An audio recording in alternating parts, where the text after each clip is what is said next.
9 साल का कार्यकाल मोदी जी का उस फिल्म में ऐड है सर, पूरे 9 साल का। याद रखिए, सरकार पे टिप्पणी नहीं है, सरकार को आईना।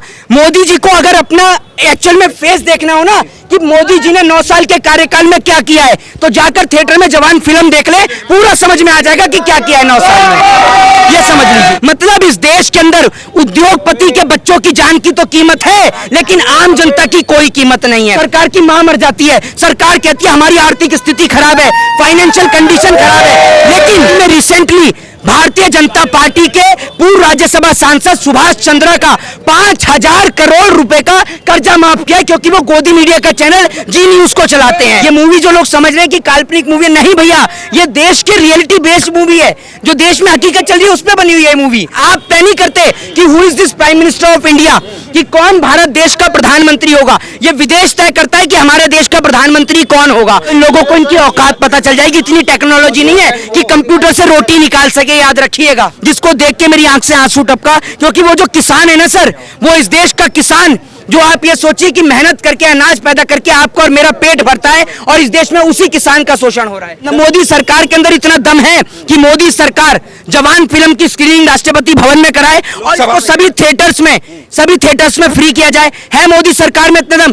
ये 10281 10,281 किसानों ने आत्महत्या करी है इस देश के अंदर। जो डाटा जो है वो शाहरुख खान बताते हैं कि एक साल में इतने किसान हमारे देश के मरे हैं। अगर कोई भी व्यक्ति इस मूवी को देखेगा तो आंख से आंसू टपका देगा सर। नमस्कार, आप देख रहे हैं लोकतंत्र टीवी। रात के लगभग 12 बज चुके हैं। इस वक्त हम लोग तुर्कमान गेट असफ अली रोड पे हैं। देखिए, डिलाइट्स में जवान मूवी लगी हुई है। अब सोचिए कि देश भर के लोग जो है इस पर प्रतिक्रिया दे रहे हैं कि जवान ने जो है असलियत बताने का काम किया है, वो भी भारतीय राजनीति को एक आईना दिखाया है। इस पर तमाम जो है कई भारतीय जनता पार्टी के नेता भी ट्वीट कर रहे हैं कि भैया आखिर ये कैसे हो गया, जवान मूवी ने 2024 के से पहले ही इतना बड़ा पोल खोल कैसे कर दिया। सोशल एक्टिविस्ट मोहित शर्मा इस वक्त हमारे साथ मौजूद हैं डिलाइट्स के बाहर। मोहित जी, जवान देखे कि नहीं देखे? देखिए, बिल्कुल मूवी मैंने देखी, और जो उसका जो सीन है ना, मैं आपको बता दूं कि जवान मूवी एक ऐसी मूवी है कि अगर कोई भी व्यक्ति इस मूवी को देखेगा तो आंख से आंसू टपका देगा सर। जब वो उसमें बोलते हैं ना, जब वो शाहरुख खान उसमें बोलते हैं कि 10281, ये जानते हैं क्या है? ये 10281 10,281 किसानों ने आत्महत्या करी है इस देश के अंदर। जो डाटा जो है वो शाहरुख खान बताते हैं कि एक साल में इतने किसान हमारे देश के मरे हैं। आप ये सोचकर देखिए कि एक बेटी खड़ी होती है उसकी, और बैंक वाले जो है वो पैसे की वसूली करने के लिए आता है। जब बैंक वाला पैसे की वसूली करने के लिए आता है तो क्या करता है, वो बोलता है कि मेरी बेटी खड़ी है, उसका चांटा मारता है उसकी। वो कहता है कि मेरी बेटी खड़ी है, अभी मत मारो। तो वो कहता है कि बेटी खड़ी है, कहता है हाँ मेरी इज्जत है उसके सामने। तो वो उसकी धोती उतार देता है किसान की। आप ये सोचो कि वो किसान को सरेआम नंगा कर देता है। और ये रियलिटी है सर, ये इस देश की हकीकत है कि आज इस देश में मर्सिडीज खरीदने जाओगे तो कम टैक्स पे करना पड़ेगा, लेकिन अगर ट्रैक्टर खरीदोगे तो ज्यादा टैक्स पे करना पड़ेगा। उस फिल्म में दिखाया गया कि किस तरीके से ऑक्सीजन की कमी के कारण लोग मर रहे थे, और जब एक व्यक्ति, एक डॉक्टर उनको इलाज देने के लिए पहुंचा तो उल्टा उसके ऊपर मुकदमा दर्ज कर दिया। फिल्म में जी उस फिल्म में दिखाया गया, ये गोरखपुर की घटना थी, मैं आपको बता दूं। उस फिल्म के अंदर दिखाया गया कि किस तरीके से एक आर्मी का जवान जब लड़ने के लिए जाता है तो उसके पास हथियार जो होते हैं, लेकिन वो हथियार जो होते हैं वो दूसरे देश के मंगाए हुए होते हैं, और वही सेम हथियार जो वो हमारे दुश्मन पर भी होते हैं। हथियार चलते नहीं है, लेकिन जब इन सारी चीजों को एक्सपोज किया जाता है तो पता चलता है कि जवान जो है वो जो आर्मी का ऑफिसर है उसी को देशद्रोही साबित मोहित कर जी, दिया जाता है। क्या 2024 का जो इलेक्शन उसको आईना दिखाने का काम जवान ने किया है? बिल्कुल किया है सर। एक एक रियलिटी है इस फिल्म के अंदर, एक एक रियलिटी है। सरकार ने सबसे बड़ा प्रोपोगेंडा इस देश के अंदर बना रखा है, वो ये है कि भैया हर किसी को देशद्रोही साबित कर दो। आज एक बात मुझे बताइए, अगर हम सरकार के खिलाफ बोलते हैं, मेरे घर से ड्रग्स निकाल दिया, RDX निकाल दिया, कह देंगे तो देशद्रोही है। हम सरकार के खिलाफ बोलते हैं ना, तो उसने सरकार के सिस्टम की पोल खोलने का काम किया, और उस आर्मी ऑफिसर को देशद्रोही साबित कर देते हैं, और उसकी वाइफ को फांसी के फंदे पर लटका देते हैं। सोच समझकर वोट करना चाहिए। उसमें जो उसका जो सीन है उसमें बोला गया है कि जब आप वोट करने जाते हैं, जो उंगली जो है इसका सही इस्तेमाल करिए और सोच समझ के वोट करिए। जात पात के नाम पर, धर्म और मजहब के नाम पर बिल्कुल भी वोट मत करिए। आपको एक बात बता दूं, इस देश का किसान आज हकीकत में मर रहा है सर। इतनी बुरी स्थिति है इस देश के किसान की कि अगर आप फिल्म को देख लेंगे तो आपकी आंख से आंसू टपक जाएगा। मतलब किसान इलेक्शन है 24 में और इतना कितना बड़ा मैसेज शाहरुख खान। मैं आपसे कहता हूं अगर देश की सरकार में दम है और गवर्नमेंट में दम है तो हिंदू मुसलमान को लड़ाने वाली फिल्मों की तो स्क्रीनिंग होती है, उनको थिएटर्स में फ्री ऑफ कॉस्ट किया जाता है, द कश्मीर हो चाहे अन्य हो। लेकिन क्या मोदी सरकार के अंदर इतना दम है कि मोदी सरकार जवान फिल्म की स्क्रीनिंग राष्ट्रपति भवन में कराए और इसको सभी थिएटर्स में फ्री किया जाए? है मोदी सरकार में इतना दम? ये रियलिटी है मोदी सरकार की और मोदी सरकार की हकीकत कि इस देश के अंदर इस देश का हेल्थ सिस्टम इतना खराब है कि इस देश में रुई से लेकर पट्टी से लेकर कैंची से लेकर एम्बुलेंस तक हर चीज में करप्शन है, हर चीज के अंदर करप्शन है। और जब उस करप्शन की पोल खुलती है, होता यह है कि उसको उठा के लेके जाया जाता है हेल्थ मिनिस्टर को, जिस अस्पताल में देश की आम जनता का इलाज होता है, उसी अस्पताल में इलाज कराने के लिए नेताजी। बार आपने देखा ये जवान मूवी? मैं जवान मूवी को 4 से 5 टाइम देख चुका हूं और मैं आपको एक बात बता दूं कि मैं आज तक अपने जीवन में मैंने ये 4 मूवी देखी है, चौथी मूवी देखी जो थिएटर के अंदर बैठकर देखी है, लेकिन आज तक कभी भी मैंने सर अपनी लाइफ में बहुत सारी चीजें डेड बॉडीज को सामने देखा है, बहुत सारी चीजों को होते देखा है, लेकिन कभी मेरी आंख से आंसू नहीं टपका। लेकिन पहली एक ऐसी मूवी थी जिसको देख के मेरी आंख से आंसू टपका, क्योंकि वो जो किसान है ना सर, वो इस देश का किसान,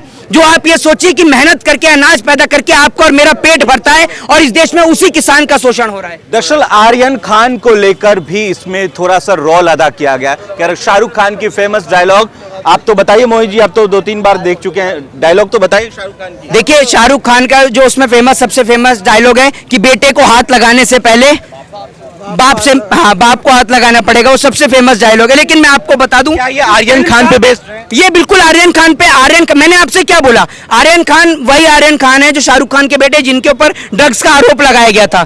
एक बात आप मुझे बताइए, उस फिल्म में एक सबसे बड़ा मैसेज, ड्रग्स से एक सबसे बड़ा मैसेज उस फिल्म के अंदर दिखाया गया है कि हम और आप तय नहीं करते कि who is this prime minister of India, कि कौन भारत देश का प्रधानमंत्री होगा। ये विदेश तय करता है कि हमारे देश का प्रधानमंत्री कौन होगा। दूसरी बात ये कि विदेश वाले हमारे देश के अंदर क्यों इंटरप्ट करते हैं, इसलिए कि उनको अपने विदेश का यहाँ पर ड्रग्स। थिएटर में बीजेपी वाले, आरएसएस वाले और भी लोग, कई समुदाय के लोग हैं वहां देखने वाले। देखिए मैं तो यही मैं आपको बताता हूँ, जो भी इस फिल्म को देख रहा है वो सरकार की नीतियों को समझ रहा है कि इस देश में चली रहा है।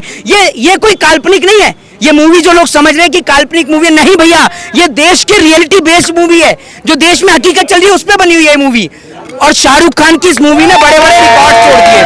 इस देश में लोगों को एक काम फिक्स कर रखा है, हिंदू मुसलमान को लड़ाने का, और कोई काम नहीं है इस देश की सरकार के पास। लेकिन ये जो फिल्म है इसने हकीकत दिखा दी। शिक्षा की स्थिति इस देश में खराब है, हेल्थ की स्थिति इस देश में खराब है, करप्शन इस देश में चरम सीमा पर है। और सुनिए शाहरुख खान क्या करते हैं, शाहरुख खान उस फिल्म के अंदर क्या करते हैं, वो करप्शन की मूवी। सुन लीजिए, शाहरुख खान बिजनेसमैन, शाहरुख खान क्या करते हैं, पूरी मेट्रो को जो है हाईजैक कर लेते हैं।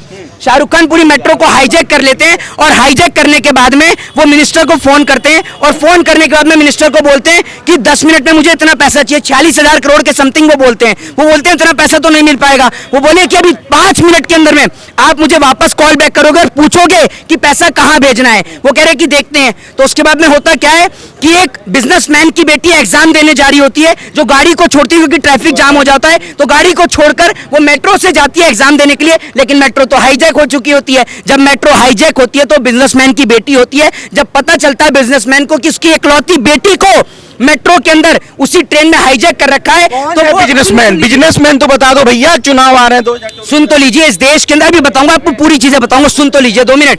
उसके बाद में होता क्या है, वही मिनिस्टर जो मना कर रहा था कि हम पैसा नहीं देंगे, वही मिनिस्टर पैसा देने को तैयार हो जाता है। मतलब इस देश के अंदर उद्योगपति के बच्चों की जान की तो कीमत है, लेकिन आम जनता की कोई कीमत नहीं है। दूसरी बात यह कि इस देश में सरकार की मां मर जाती है जब किसान का कर्जा माफ करने की बात आती है ना। किसान के कलेजे में जब किसान की, मैं बता दूं, 1 मिनट भाई 1 मिनट, आपस में मत लड़ो, पूरा देश वैसे ही भिड़ा पड़ा है, वैसे ही पूरा देश लड़ रहा है आपस में, आप लोग भी लड़ोगे तो कैसे देश चलेगा। दूसरी बात यह कि जब किसान का कर्जा माफ करने की बात आती है ना, तो सरकार की मां मर जाती है। सरकार कहती है हमारी आर्थिक स्थिति खराब है, फाइनेंशियल कंडीशन खराब है। लेकिन हाल ही में रिसेंटली भारतीय जनता पार्टी के पूर्व राज्यसभा सांसद सुभाष चंद्रा का 5,000 करोड़ रुपए का कर्जा माफ किया, क्योंकि वो गोदी मीडिया का चैनल जी न्यूज को चलाते हैं। ये आप सोच लीजिए, ये इस देश के अंदर साफ दर्शाता है। कह रहे हैं कि टिप्पणी की जा रही है जो मूवी है वो दरअसल वो सरकार बेस्ड मूवी है, करप्शन और इलेक्शन की मूवी बिल्कुल है। तो ये सरकार पे टिप्पणी समझा जाएगा? सरकार पे टिप्पणी नहीं, ये सरकार को आईना। मोदी जी को अगर अपना एक्चुअल में फेस देखना हो ना कि मोदी जी ने 9 साल के कार्यकाल में क्या किया है, तो जाकर थिएटर में जवान फिल्म देख ले, पूरा समझ में आ जाएगा कि क्या किया है 9 साल में। ये समझ लीजिए पूरे 9 साल का कार्यकाल मोदी जी का उस फिल्म में ऐड है सर, पूरे 9 साल का, याद रखिए। और दूसरी बात ये, आज अगर किसान अनाज पैदा करना बंद कर दे तो इन लोगों को इनकी औकात पता चल जाएगी। इतनी टेक्नोलॉजी नहीं है कि कंप्यूटर से रोटी निकाल सके, याद रखिएगा। कई इंसिडेंट जो है इस मूवी में शामिल किया गया है दरअसल, इसलिए शायद लोगों के बीच जो है इतनी लोकप्रिय जवान मूवी को देखा जा रहा है। और भी ये हिट करने वाली है सरकार टैक्स? ये जो मैं आपको बता दूं, सुन लीजिए, ये फिल्म जो है ना, ये फिल्म छोटी छोटी इसकी क्लिप यूट्यूब पे, इंस्टाग्राम पे, हर एक सोशल मीडिया प्लेटफॉर्म पर चलानी चाहिए, ताकि इस देश के लोग जिनके दिमाग को जंग लग गई है ना हिंदू और मुसलमान की, वो जंग खुल सके। ये याद रखें, उनका जो दिमाग में चोटें लगी पड़ी है ना, वो खुल सके। जो उनकी अंधभक्ति है, वो अंधभक्ति का बुखार उतर सके। और वो बुखार तभी उतरेगा जब वो ऐसी फिल्म देखेंगे। पहली बात ये, इस फिल्म के अंदर कोई हिंदू मुस्लिम का कॉन्सेप्ट नहीं है, एक सिंगल कॉन्सेप्ट नहीं है। ये कॉन्सेप्ट है इस देश में रहने वाले उन तमाम 125 करोड़ लोगों का, जो सुबह उठने से लेकर रात को सोने तक 65 तरीके का टैक्स देते हैं, और उन्हीं के साथ में ये करप्शन हो रहा है।